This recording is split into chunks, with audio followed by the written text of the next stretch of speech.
የሀንቾ እውነት በአባቷ ኖላዊ በኩል ተገለጠ ማለት ነው። የሀንዬ አባት ወደ ወይዘሮ ሜላት ቤት ጉዟቸውን አድርገው ለ16 ዓመት በሙሉ አክሱም ላይ አግኝተዋት ሀናን እንዳሳደጓትና እያንዳንዱ የተፈጠረውን ነገር ለወይዘሮ ሜላት እናቷ እና ለሀንዬ አባቷ መስፍኔ እያንዳንዱ የተፈጠረውን ነገር ተናገሩ። ባዩሽና እርግብ እንግዲህ የተንከሲስነት ስራቸው ስለተዋረደ እጅግ በጣም ደስ ብሎኛል ማለት ነው። ወይዘሮ ባዩሽ ደግሞ አቶ ኖላዊ የሀና አባት ትክክለኛ የሀንዬን የህይወት ታሪክ ይዘው ስለመጡ እሷ ደግሞ በጣም ተናዳ ፍጥጥ ብላ የሀናን አባት በበቀል አይን እያየቻቸው ነበር። መስፍን በጣም ደስ ብሎታል፣ የሀንዬ አባት ማለት ነው። እንግዲህ ሁለት አባቶች አንድ ላይ ተገናኝተው የነበረውን ችግር ተፈቷል ማለት ነው።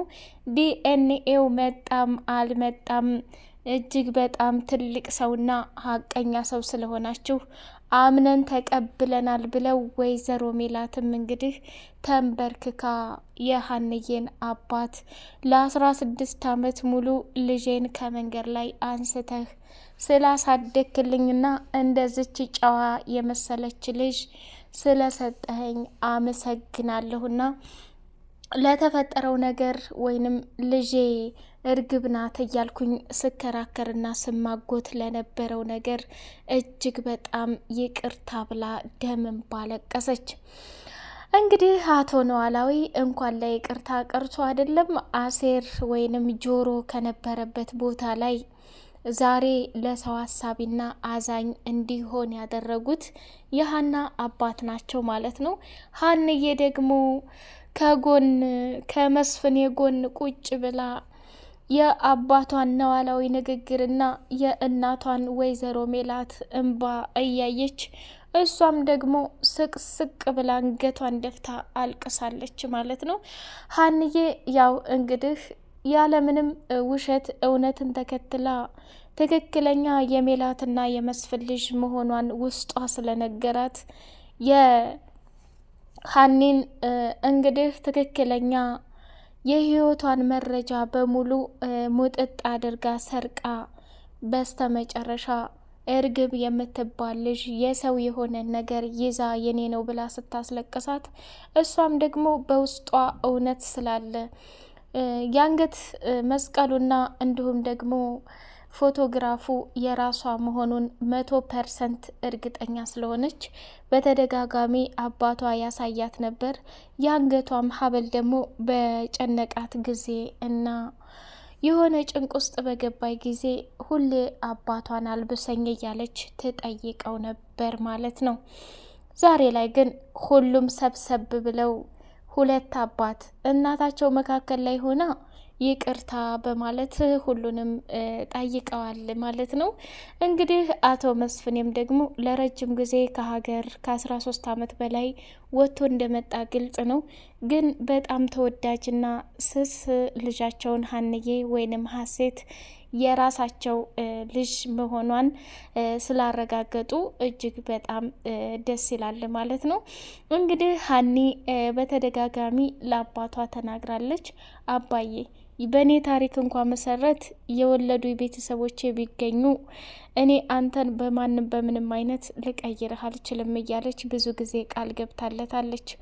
አሁንም ቢሆን እንደ ሌላው ሰው ለ16 ዓመት ሙሉ የእናት እቅፍና የቤተሰብ እቅፍ ለምን እንደው አይናፍቃትም? ምክንያቱም ከእናትም ከአባትም በላይ ለየት ያለ አባት ስላላት ማለት ነው። እንግዲህ በአቶ ኖላዊ ፓርት ላይ እጅግ በጣም አስተማሪና የሀገር ሁሉ ሽማግሌ አባቶች ምን ነው እንደ አቶ ኖላዊ በሆኑ ብለን የምንመኝበት አጋጣሚ አለ ማለት ነው። ሰላም ሰላም፣ ውድ የተከበራችሁ የቻናሌ ቤተሰቦች እጅግ በጣም አስተማሪና ተወዳጁ የኖላዊ ድራማ እንደቀጠለ ይገኛል ማለት ነው። የኖላዊ ድራማ ሁላችንም እያየን ልንማርበትና ሁላችንም እያየን ራሳችን መጥፎ አስተሳሰብ ታለን ደግና መልካም ልንሆንበት ትልቅ ትምህርት የሚሰጥበት ልብ አንጠልጣይ ድራማ ነው። እናንተም ደግሞ እንደናንተ መልካምነትና ቅንነት ቻናሌን ላይክ፣ ሰብስክራይብ እያደረጋችሁ አበረታቱኝ። ሀና እና እርግብ የዲኤንኤው ምርመራ ጨርሰዋል ማለት ነው። ውጤቱ እንግዲህ በጉጉት የሚጠበቅበት ሆኖ አጓጊውና እኛንም ልብ አንጠልጣይ ሆኖ የምንጠብቀው ትልቁ ነገር ነው። እኛ ሀ ሲባል የሀና የህይወት ታሪክ እርግብ ይዛው ብትመጣም ሀና ግን ከአባቷ ከኖላዊ ጋር እያንዳንዱ የህይወቷን ታሪክ ከአክሱም ጀምረው እንዴት አንስተዋት ወደ ደሴ ከተማ ይዘዋት እንደሄዱና ሀናን ለማሳደግ ብርም ሲያጣ እንዲሁም ደግሞ ብዙ ነገር ሲቸግረው እነዛን እንደ ትውስታዎች አይተናል ማለት ነው። ዛሬ ላይ እንግዲህ በባዩሽ ተንከሲስ ስራ እርግብን ይዛ መታ ወይዘሮ ሜላትን በጣም የምትወዳትን አብሮ አደግ ጓደኛዋን ዛሬ ላይ የገዛ ልጇን አሳልፋ ደካማ ጎኗን ተጠቅማ ወይዘሮ ሜላት ሀብትና ንብረቷን ለመብላት የመጣች ባዩሽ ማለት ነው። ባዩሽ እንግዲህ ይሄ ክፋትና ይሄ ተንኮሏ ለሌሎቻችን ደግሞ መጥፎ ሰው ሁሉም አይወድም፣ ተንኮለኛ ሰው ሁሉም አይወድም። ግን በድራማው ላይ እንደዚህ አይነት ነገር ሲኖር እጅግ በጣም ሞቅና አጓጊ ይሆናል ማለት ነው። አቶ ኖላዊ ሁል ጊዜ የሀናን ደስታና የሀናን ፈገግታ ማየት ብቻ ነው የሚፈልጉት። ሀንዬ ደግሞ ለአባቷ ስቆ ማየትን ፈገግ ብሎ ማየትን በጣም ትፈልጋለች። ወይዘሮ ሜላት በድርጅቱ ስም የሀናን አባት ሙሉ ወጪ ሸፍና ልታሳክም ቃል ገብታ ሕክምናውና ምርመራውም ጀምሮ እየወሰዱ ይገኛሉ። በስተ መጨረሻ ግን በባዩሽ ተንከሲስ ስራ ይሁን እንዲሁም ደግሞ ትክክለኛ 600 ሺህ ብር ለሕክምና አስፈልጓቸው ይሁን ዳግም 600 ሺህ ብር እንደሚወስድ ሲነግራት ሀና ደግሞ ከየትም ማምጣት እንደማትችል አቅሟን ስታየው በጣም ደንግጣለች ማለት ነው። ዶክተሩም ይሄንን ሲነግራት ሀና እንደዚህ እንትን ብለሽ ደንግጠሽ ልትታዩ ሳይሆን ልትመካከሪበት እንዲሁም ደግሞ የአባትሽ ሕክምና ተጀምሮ እንዳይቀር የሆነ ጠንካራ ልትሆኝ ይገባሻል ብሎ አላት። እሷም ደግሞ በቃ ሀና ሁል ጊዜ ለስቃይና ለመከራ እንደ ማንኛውም ሰው ደስተኛ ሆነሽ ሳታለቅሺ ጥሩ ህይወትን የምትኖሪበት አጋጣሚ መቼ ይሆን እያለች ከራሷ ጋር መማጎት ጀመረ። በስተ መጨረሻም ዶክተሩን ትታው ሄደች። ዶክተሩም ደግሞ አንገቱን ደፍቶ ማሰብና ማሰላሰል ጀመረ።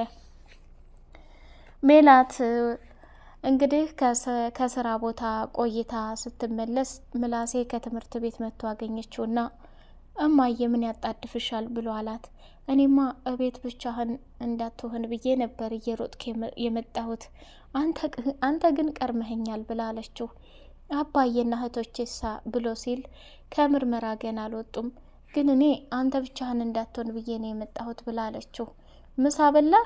ምን እያረክ ነው ብላ ስትለው አይ እርቦኛል፣ ግን የምበላው አጥቼ ልሰራ አዘጋጅቻለሁ ምናምን አላት። ወይዘሮ ሜላት ቁጭ አለችና ጉድ እንደው ይች ልጅ በቃ ጥጋቧ ይሄን ያክል ሆነ፣ እንዲሁ የሰራተኛ ጥጋብ እኮ ያምጣው ነው እያለች ብቻዋን ማውራት ጀመረች። ከዛ ምናሴ እንዴማ ምን ሆነሽ ነው? ሰው ናት እሷም እኮ የሆነ አጋጣሚ ችግር ሊያጋጥማት ይችላል፣ እኔ ደግሞ ሰርቼ መብላት እችላለሁ፣ ምንድነው ይሄን ያክል ብሎ አላት። ምናሴም ደግሞ ምግቡን ሊሰራ ሄደ። እሷም ደግሞ ሀና ላይ ይሄ ዲኤንኤ ውጤት ምርመራ ይለቅ እንጂ ከቤት መንቅሬ ነው ማስወጣት እያለች አለች። ተይ ሜላት፣ ሀና ትክክለኛ ልጅሽ ናት። ባዩሽና እርግብ እንግዲህ ተንከሲስነት አስበው አንቺን ለመበቀልና አንቺ ጋር ያለውን ሁሉ ለመውሰድ ነው ማለት ነው። እንዲሁም ደግሞ እጅግ በጣም ደስ በሚል ሁኔታ ሀና የአባቷን ህመም በቃ ከስከዛሬው የተለየ ነገር ሆኖ ስታየው እጅግ በጣም ደስ ብሏታል። የሀና አባት መስፍኔ ደግሞ አባትሽን እስኪ አስተዋውቂኝ፣ እዚህ ሆስፒታል አይደል እንዴ የተኙት? እስኪ ላያቸው ብሎ ሲላት፣ እሷም ደግሞ አይ አባዬን እኔ ማንንም ማስተዋወቅም አልፈልግም፣ ምንሽ ነው ቢላይ ምን ብዬ ልመልስ ነው? እስካሁን ድረስ እኮ ቤተሰቦቼን አግኝቼ የዲኤንኤ ምርመራ እያደረግኩ ነው የሚለውን እንኳን አልነገርኩትም። ሌላው ይቅርና እኔ የቤት ሰራተኛ መሆኔን አባቴ እኮ አያቅም። እኔ ከደሴ ድረስ በተማርኩት ሙያ ትቼ የመጣሁት ወደ አዲስ አበባ አባቴን ለማስታመም እና ለማሳከም ብቻ ነው። ስለዚህ ይህን ነገር ላደርገው አልችልም ብላ መስፍኔን ትህትና ባለው ንግግር ተናገረች። እሱም ደግሞ በጣም ተገረምና ወይ ጉድ! እንዴት አይነት አስተዳደግ ነው ያሳደጓት? ምን አይነት እርጋታ ነው ያላት? በጣም ደስ ስትል አለና ከዛ ቦታ ተነስቶ ወደ ቤቱ ሄደ። ምርመራው በስነ ስርዓት እንዳለቀና ውጤቱን እየጠበቁ መሆኑን ሄዶ ተናገረ ማለት ነው። እንግዲህ መስፍን ቤታችንን እንቀይር፣ ወይዘሮ ሜላት በቃ ሜሉዬ ምን ሆነሽ ነው? ሁሉም የየራሱ የሆነ ሚስጥር ሊኖረው ይችላልና የየብቻቸው ክላስ ያስፈልጋል። ስለዚህ ቤቱን እንሽጠው፣ አለዛ ደግሞ ሌላ ቤት እንግዛ፣ ይሄን እናከራየው እያለ ብዙ አማራጭ ሰጣት። ሜላት ደግሞ አንተ እንደ ሌሎቹ ሰዎች ገደል ትታይ ከሄድክ በኋላ ይሄ ቤት እኮ ብዙ ተደብቄ ያለቀስኩበት፣ ብዙ የተደሰትኩበት፣ ብዙ መከራ ያሳለፍኩበት ነው ብላ አለችው። እሱም ታዲያ እኔ ምን አልኩኝ? የተሻለ ህይወት እንኖራለን። ቆይን የምለው መስፍን፣ አንተ ወደዛ ሀገር የመጣኸው የዲኤንኤውን ጉዳይ ጨርሰህ ወደ መጣህበት መመለስ እንጂ ከኔ ጋር ፈጽሞ ህይወትን አትቀጥልም ብላ አለችው።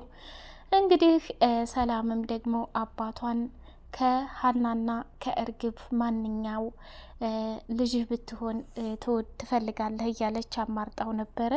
እሱም ቢሆን እርግብን አልጠላትም። ሀና ግን በጣም ደስ የምትል እውነቱን ለመናገር ደስ የሚል ባህሪ አላት ብሎ አለ። ሀና ልጅህ ናት ማለት ነው። እንግዲህ መስፍኔ በስተመጨረሻም እንግዲህ ምርጫውን ሀና ላይ አድርጓል ማለት ነው። ምላሴን ደግሞ ፈተናህን ከጨረስክ ወደ ገጠር አጎቴ ጋር እንሄዳለን የሚል ትዕዛዝ እንትን ብሎበታል ማለት ነው። ሰላም ብዙ ጊዜ ለእርግብ በቃ ሰፍ የሚል ፍቅርም የላትም፣ የሆነ ነገር ታይቷታል ማለት ነው። እና ብዙ ጊዜ ሀናን እንደምትወዳትና ለሀና ልዩ ቦታ እንዳላት ስትናገር፣ እርግብ ደግሞ ምንም ቢሆን ደስ አይላትም። እንግዲህ እርግብ እያስመሰለች ያለችው ከወይዘሮ ሜላት ብቻና ብቻ ነው። አልጋውን አልተነጣጠፈም ነበርና አልጋውን እያነጣጠፈች ሳለ እንደማየ ደግሞ አልጋ ታነጥፍ ያለሽ እንዴ? ሰራተኛ ይዘሽ ዝም ብሎ ነው እንዴ ብር የሚከፈለው? የሀና ጥጋብ እኮ እንደው ቀጣጣ እያለች አለቻት። ከዛ እማየ በቃ ዞር በይ እኔ ላንጥፈው ብላ አለቻት። አይ ልጄ አንቺ ምን በወጣሽ፣ እኔ ራሴ አነጥፈዋለሁኝ። እንደው እኮ በጣም ገርሞኝ ነው እንጂ ወደፊት የእሷን ነገር አስብበታለሁ ብላ አለቻት። ከዛ እንደገና እኔ እኮ ለሰላምና ለምናሴ ልዩ ቦታ ታልሰጣቸው ለ16 ዓመት ሙሉ ከአንቺ በላይ ስትሰቃይና ብዙ ነገር ስትሆን የነበረችው ትምህርቷን እንድትተው እንዲሁም ደግሞ ራሷን ሴትነቷን ስታ እያመሸች እየገባች እንዲሁም ደግሞ በጣም በጣም በጣም ኃይለኛ ሰው ሁና የነበረው በቃ 16 ዓመት ሙሉ ስለ አንቺ ሀሴት ነበር እያሰብኩ ያለሁት። በዛኔ ብዙ ችግሮችን ሳሳልፍ ሰላም ደግሞ በቃ ከኔ ጋር ያላት ቀረቤታና ፍቅር እየራቀ ሄደ። ምክንያቱም ደስም ሲለኝ ሲከፋኝም እዚህ ፎቶ ላይ ነው መጥቼ የማለቅሰው እና የእናትነትን ፍቅር ሳታይ በጣም በድያታለሁኝ። አሁን ግን ሁሉም ነገር ይመስገን ብላ አለቻት። ከዛ እርግብም ደግሞ እማዬ ይቅርታ፣ በእኔ ምክንያት እንደዚህ ስትሰቃይና በእኔ ምክንያት ብዙ ነገር እንድትሆኝ ስላደረግኩሽ ይቅርታ ብላ አስመሰለች። ሜላትም ደግሞ ልጇን እቅፍ አደረገቻት በሷ ቤት ማለት ነው። እና ልጅሽ ሀና ናት። ምንም ቢሆን ምንም እርግብ ከወይዘሮ ሜላት ጋር ከባድ ተንኮል አስመስለው እየተጫወቱ ያሉ ሰዎች ናቸው ማለት ነው። ሜላትም እንግዲህ ነቃለቴ ሀና ላይ ያለሽ አመለካከት በመጥፎ ሳይሆን በጥሩ እንዲሆን እንመኛለን ማለት ነው። ውድ ቻናሌ ቤተሰቦች በቀጣይ ፓርት እንግዲህ ወይዘሮ ባዩሽና እርግብ የእጃቸውን ተሰጥቷቸው ሀንዬ ደግሞ ከመላው ቤተሰቦቿ ደስተኛ የምትሆንበትን ፓርት እንጠብቃለን ማለት ነው። እስከዛው ድረስ ሰላም አሌይኩም ወራህመቱላሂ ወበረካቱ።